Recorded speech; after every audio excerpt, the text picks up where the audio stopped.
이번 코로나 추경과 관련해서 의견이 있어서 이렇게 기자회견을 자청하게 됐습니다.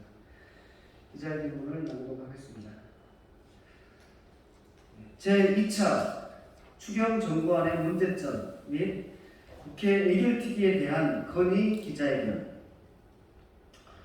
코로나로 인한 소상공인 자영업자의 피해를 지원하고 소비를 활성화하기 위해 정부가 2021년 제2차 추가 경정 예산안을 발표했습니다. 그리고 국회는 14일부터 예산결산 특별위원회를 열어 본격적인 추경 심의에 들어갈 예정입니다. 그러나 정부가 제출한 이번 추경 예산안은 소상공인들의 피해를 지원하기에 충분치 않고 코로나 극복이라는 당대 과제를 해결할 수 없다는 점에서 저희 새 의원은 국회 예산결산특별위원회에 정부안을 대폭 수정할 것을 이 자리를 빌어 요구드립니다. 이번에 정부가 국회에 제출한 추경안의 주요 내용은 다음과 같습니다.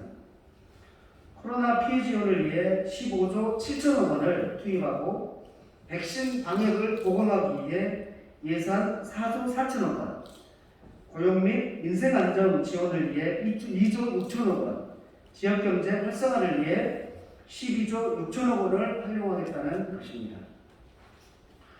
그리고 국가 재정 건전성을 위해 3조 7천억 원을 국채 조기 상환에 활용하겠다는 것입니다. 물론 지금까지 재정당국이 코로나로 인한 소상공인, 자영업자의 손실에 눈 감고 있었던 점을 고려하면 정부의 이번 발표는 전혀 진전이 없었던 것은 아닙니다. 하지만 추경의 구체적 내용을 뜯어보면 미흡한 부분과 수정해야 할 부분이 많은 것 또한 사실입니다. 첫째, 엿새째 코로나 신규 확진자 수가 1,000명을 넘어설 정도로 심각한 상황에서 정부는 사상 초유의 4단계 방역 조치를 시행 중에 있습니다. 이번에도 정부는 긴급 행정명령을 통해 소상공인 자영업자의 희생을 요구하고 있습니다만 당장 제대로 된 손실보장을 해줄 준비는 되어 있지 않습니다.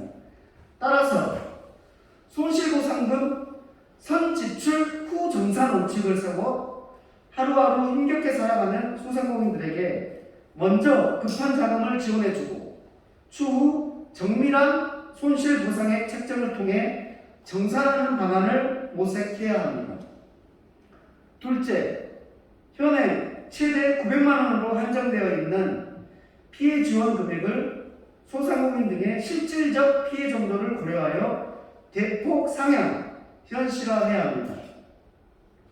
정부 추경안에 따르면 코로나 피해 지원 15조 7천억 중 소상공인 등의 피해 지원을 위한 예산은 고작 3조 2,500억에 불과합니다.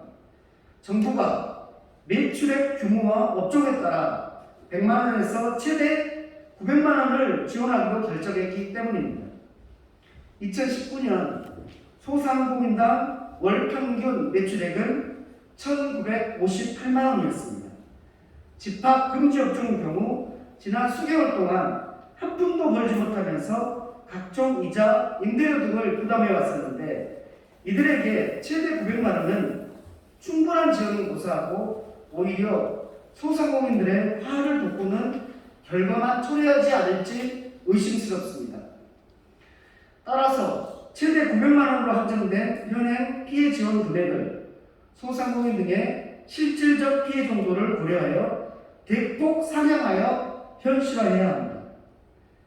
지난 1일 국회에서 통과된 소상공인 보호 및 지원에 관한 법률 일부 개정 법률안에서 그 부칙에는 집합금지, 영업제한 등 행정명령으로 인하여 발생한 심각한 피해에 대하여는 조치 수준, 피해 규모 및 기존의 지원 등을 종합적으로 고려하여 피해를 회복하기에 충분한 지원을 해야 한다고 명시되어 있습니다.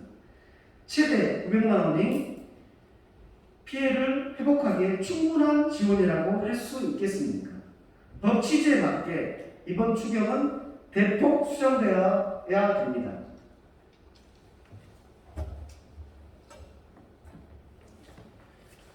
셋째, 소상공인 등을 대상으로 한 초저금리 긴급대출 확대를 위해 이번 추경 심의 과정에서 증액 편성이 이루어져야 합니다. 소상공인들은 당장 목말라하고 있습니다. 한 바가지에 물이 없으면 버틸 수 없는 소상공인들이 대부분입니다. 특히 1일 신규 확진자가 연일 1000명을 넘어서면서 정부는 역사상 유례 없는 강도 높은 행정 조치를 시행하고 있습니다. 물론 앞으로의 손실에 대해서는 정부가 보상한다고 했습니다만 구체적인 보상 방법을 정하기 위한 시행령 마련에 수개월의 시간이 소요될 것으로 예상됩니다. 따라서 실질적인 보상이 이루어지기 전까지 소상공인 등을 대상으로 한 초저금리 긴급대출이 반드시 필요합니다. 그런데도 정부의 이번 추경 예산안을 보면 초저금리 긴급대출 관련 예산이 단 한 푼도 포함되지 않았습니다.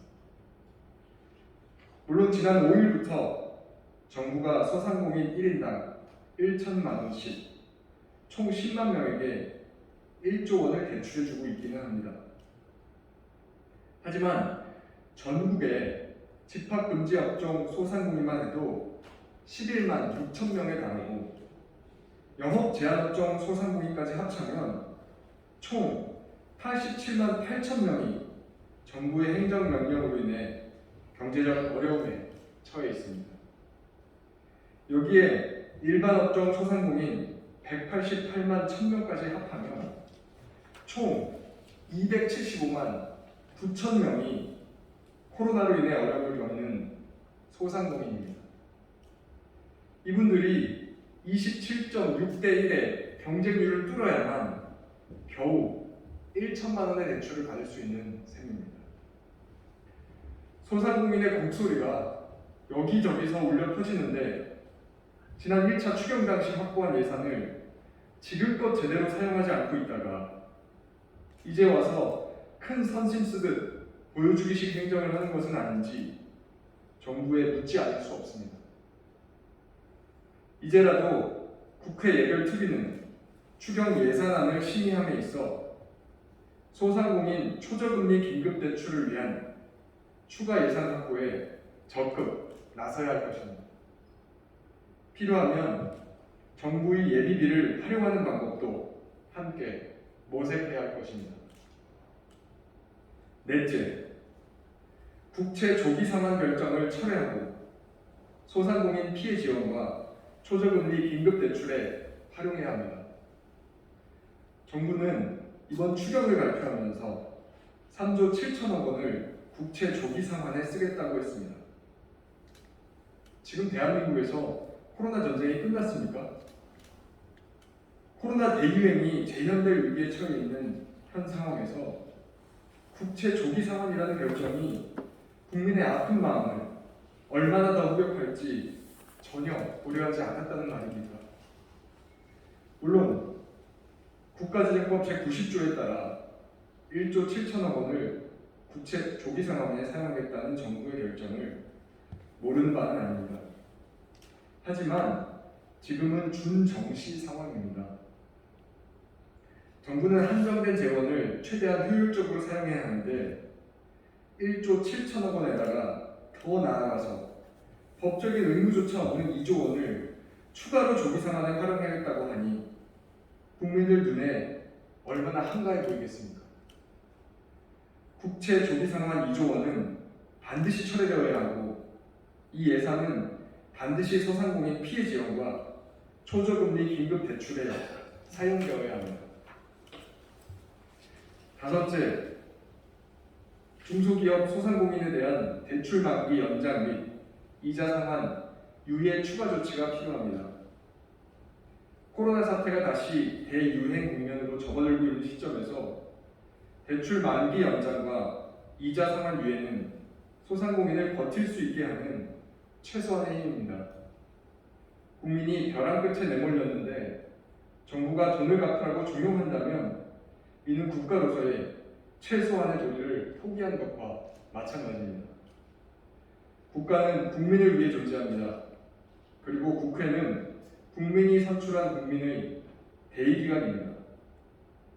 국회 예산결산특별위원회는 이번 추경 심의를 통해 국가는 단 한 사람의 국민도 포기하지 않는다라는 사실을 증명해 주기 바랍니다. 2021년 7월 10일 국회의원 민병덕 이탄희 이동주